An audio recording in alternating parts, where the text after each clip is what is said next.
발휘하느냐가 그 민주주의의 수준을 결정해준다. 그렇게 말씀드립니다. 끝으로 이제 마지막으로요. 여러분 자신 각자 이렇게 보면, 그러면 내가 그런 시민이라면 뭘 어떻게 해야 돼? 뭘 어떻게 해야 돼? 그러면 수준이 낮은 민주주의는요, 그냥 절차적 정당성만 지켜요. 수준이 높은 민주주의는 유능해요. 수준이 낮은 민주주의를 하는 나라에서는 지도자의 수준이 낮고요. 요즘 미국이 그렇더라. 그죠? 프랑스에서 보니까 오바마를 대통령으로 수입하자는 포스터가 우리가 살고 있는 세상에는 도로가 있고 전기가 들어오고 경찰과 소방관이 있습니다. 그런데 이 모든 것들은 누가 만들고 누가 유지하고 있을까요?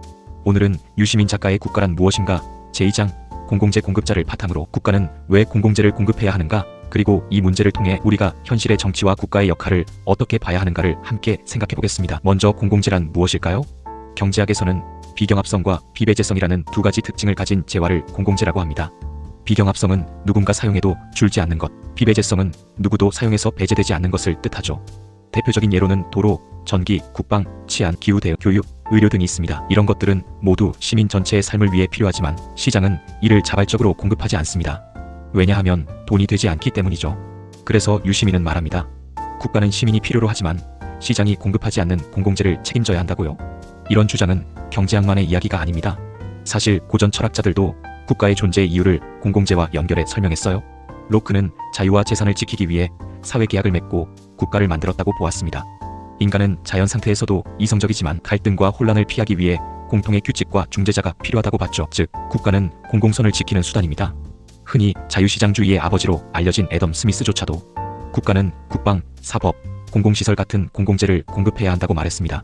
그는 시장에 맡겨서는 안 되는 영역이 있다고 분명히 선을 그었죠. 현대 경제학자 세뮤얼스는 등대 우화로 유명합니다. 항해하는 모든 선박에게 등대는 반드시 필요하지만 아무도 자발적으로 등대를 세우려 하지 않습니다. 왜냐하면 누구나 공짜로 그 빛을 이용할 수 있기 때문이죠. 그래서 등대는 세금으로 운영되고 국가는 그것을 책임져야 한다는 겁니다. 이처럼 공공재는 모두가 누리되 아무도 비용을 직접 부담하지 않으려는 특성을 가지기에 국가는 반드시 공공재 공급자가 되어야 합니다.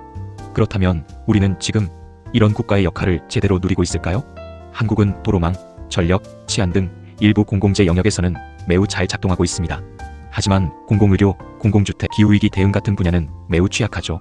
기후위기는 이제 환경운동가만의 문제가 아닙니다. 폭염, 산불, 가뭄, 미세먼지 등은 모든 시민의 삶에 영향을 줍니다.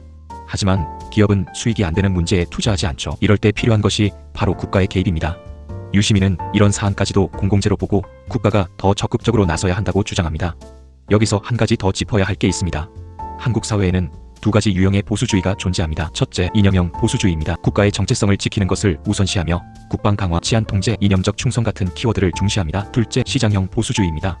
시장 만능주의를 강조하며 민영화, 규제 완화, 작은 정부, 효율성 중심의 정책을 추진합니다. 문제는 이 둘이 결합할 때 발생합니다.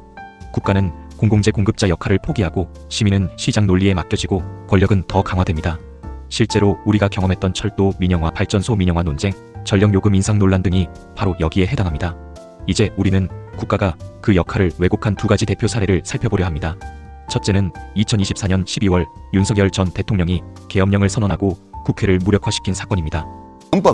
국민과 정치 세력은 이를 자유민주주의에 대한 공격으로 규정하며 강하게 저항했고 국회는 즉시 계엄령 철회를 요구했습니다. 이 사건은 공공의 안전이라는 이름으로 국가 권력이 시민의 권리와 제도를 무너뜨릴 수 있다는 위험, 그리고 민주주의 체제의 취약함을 여실히 드러낸 사례입니다. 둘째는 국가보안법입니다. 유시민은 이 법을 이념적 통제 장치라 부르며 표현의 자유와 사상의 다양성을 억압하는 구시대적 법이라고 지적합니다. 이 법으로 인해 간첩 조작 사건, 예술 검열, 인권 탄압이 반복되었고 정의와 자유의 가치를 훼손하는 데 활용되기도 했습니다. 국가는 공공재를 공급하는 조직일 뿐 아니라 시민의 자유와 권리를 보호할 책임이 있다는 국가로는 이 사례들을 통해 더욱 분명해집니다.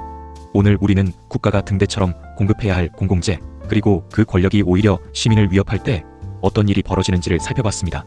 유시민은 말합니다. 국가는 공공재의 공급자이고 동시에 시민의 자유를 지키는 조직이어야 한다고요. 우리가 원하는 국가는 도로를 만들고 기후위기를 막는 동시에 자유와 인권을 보장하는 국가입니다.